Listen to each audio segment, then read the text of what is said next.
Wuhan से 3 साल पहले शुरू हुए कोरोना की फिर एक बार से सुनाई देने लगी है। चीन में बढ़ते कोरोना के मरीजों की संख्या को ध्यान में रखते हुए भारत सरकार ने भी अलर्ट जारी कर दिया है। प्रदेश सरकार को भी केंद्र सरकार ने एडवाइजरी जारी की है कि कोरोना की रोकथाम के लिए प्रोटोकॉल को फॉलो कराया जाए।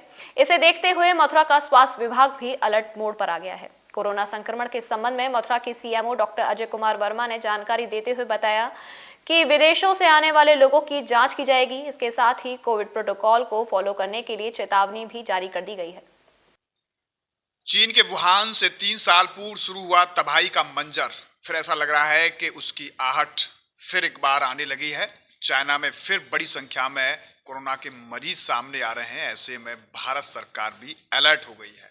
भारत सरकार ने अपनी एडवाइजरी जारी की है। एडवाइजरी क्या है, प्रदेश सरकार भी अपनी एडवाइजरी जारी कर रहे हैं। इसकी पूरी जानकारी के लिए हमारे साथ मौजूद हैं मथुरा के सीएमओ डॉक्टर अजय कुमार वर्मा साहब। फिर एक बार कोरोना का डर सताने लगा है लोगों को। इस तरह चाइना से बड़ी संख्या में मरीज सामने आ रहे हैं। भारत ने भी अलर्ट जारी कर दिया है। क्या एडवाइजरी अभी तक लोगों के लिए आपके द्वारा है?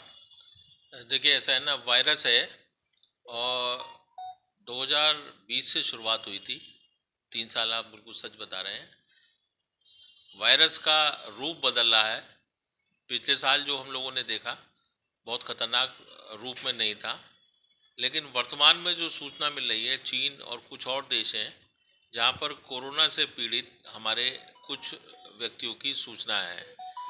और ये भी जानकारी मिली है कि जो वर्तमान में वायरस ने अपना रूप बदला है, ये कुछ ज़्यादा खतरनाक लगता है और इसके फैलने की क्षमता भी बहुत ज़्यादा है। यानी कि ये स्पीड ज़्यादा होता है। हाँ। जिस तरीके से बता रहे हैं कि एक व्यक्ति करीब 16 व्यक्तियों को इन्फेक्ट कर सकता है। देखिए, अभी कोई भी साइंटिफिक सूचना, कोई भी अथेंटिक सूचना नहीं है, लेकिन जानकारी यही मिली है कि जो ये वायरस का स्वरूप है, ये बहुत तेज़ी से फैलता है।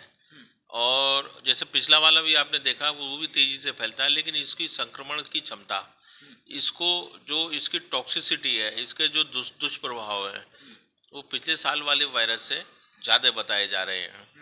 लेकिन सच्चाई तब ये होगी जब इसके कोई भी हम लोगों के पास अथेंटिक सूचना आएगी। बेसिकली अलर्ट मोड पर आ गया है इंडिया कोरोना को लेके। तो क्या तैयारियां हैं, किस तरीके से मथुरा में आपकी क्या तैयारियां हैं, लोग कैसे अवेयर रहे इससे? बिल्कुल सच है। कभी भी ये एडवाइजरी जारी नहीं हुई कि कोरोना ख़त्म हो गया है। आज भी देखें तो 1200-1300 केस शायद मिल रहे हैं हम लोगों के देश में। यद्यपि जनपद में पिछले 15 दिन से हमारे 0 केस चल रहे हैं, लेकिन वायरस नहीं ख़त्म हुआ है। कोई भी स्वरूप बदलता है, ख़त्म नहीं होती कोई भी जीवित प्राणी। उसी के उस पर वर्तमान में भी कोरोना का ये जो स्ट्रेन है, जिसकी संभावना चीन और कुछ देशों से मिल रही है, उसको देखते हुए भारत सरकार की तरफ से भी अलर्ट जारी हुआ है कि कोविड प्रोटोकॉल का पालन पुनः तेज़ी से कराया जाए। जो बीच में कुछ शिथिलता हो गई थी, उसका पुनः तेज़ी से कराने के लिए हमारी एडवाइजरी जारी हुई है। साथ ही साथ निर्देश हैं कि जो बाहर से विदेशों से आने वाले और इस वायरस के स्ट्रेन की भी संभावना है कि 3-4 केसेस में हिंदुस्तान में भी मिले हैं। जीनोम सीक्वेंसिंग के भी आदेश हैं कि यदि कोई पॉजिटिव केस होता है तो उसके जीनोम सीक्वेंसिंग भी कराया जाए। इस वायरस से मिलता तो नहीं है। तो अपने यहाँ सैंपलिंग की क्या प्रक्रिया शुरू की है नए सिरे से? कहाँ आदमी के सैंपल लिए जाएंगे? बाहर से आने वाले लोगों की जांच कैसे होगी कि बाहर से आ रहे हैं? देखिए, अगर कोई विदेशों से कोई आ रहा है तो उसकी सूचना हमें पुलिस के माध्यम से मिलती है, तो हमारी टीम तुरंत अलर्ट मोड पर। पहले भी सैंपलिंग बंद नहीं हुई है। आज भी हम लोगों के 600-700 सैंपल पर डे किए जा रहे हैं, तो सैंपलिंग की प्रथा तो बंद नहीं हुई है। और इसी सैंपलिंग के माध्यम से पिछले दिनों केसेस भी हम लोगों को पॉजिटिव मिले हैं, उसमें और थोड़ा सा गति दी जाएगी ताकि कोई भी केस मिस ना हो। यदि कोई केस पाया जाता है तो उसका उचित उपचार के लिए पर्याप्त मात्रा में बेड, ऑक्सीजन आदि की व्यवस्था हम लोगों के पास है। जिस तरह से गाइडलाइन सेंटर ने जारी की है, तो हिसाब से आप कितने अलर्ट हैं और आप कितने एक्टिवेट हुए हैं फिर दोबारा से? देखिए, आज ही हमने पुलिस प्रशासन और प्रशासन को पत्र भेज करके Covid protocol, specially social distancing, mask पहनना, इसको बढ़ाने के लिए, इस पर जोर दिए जाने के लिए अनुरोध किया है। सैम्पलिंग के लिए भी हम लोग फोकस कर रहे हैं। इसके अलावा हमने जो हमारे बेड्स की तैयारी पूर्व में रहती थी, उसमें भी हम लोग पुनः उसमें निर्देश दिए हैं कि उनकी पूर्णतः तैयारी फिर से एक बार सुनिश्चित की जाए। क्या आप इन लोगों से करना चाहेंगे कोरोना के?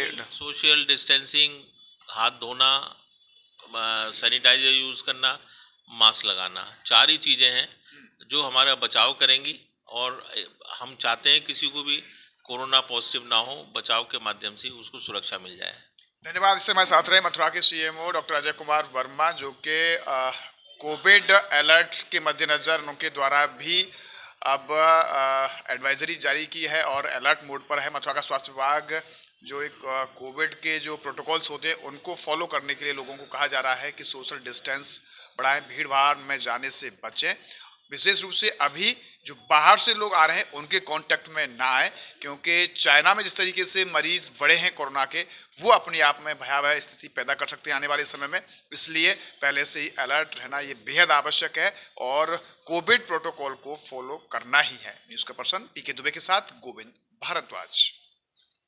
निरोगी प्लस हेल्थ केयर सेंटर में गुर्दे व पित्त की थैली की पथरी का डॉक्टर सदानंद अग्रवाल BAMS द्वारा निशुल्क इलाज किया जाता है। असाध्य रोग जैसे पेट संबंधी रोग, पुराना बुखार, टाइफाइड, पीलिया, तिल्ली बढ़ना, बवासीर, गठिया, लकवा, कुकर खांसी, टीबी, अस्थमा, नजला, टॉन्सिल बढ़ने व स्त्रियों में एवं पुरुषों के समस्त गुप्त रोग, बच्चों में होने वाले रोग, बुखार, पीलिया, टाइफाइड आदि का आयुर्वेद द्वारा सफल इलाज। निरोगी प्लस हेल्थ केयर सेंटर, दीप नर्सिंग होम के पीछे, कृष्णा नगर, मथुरा।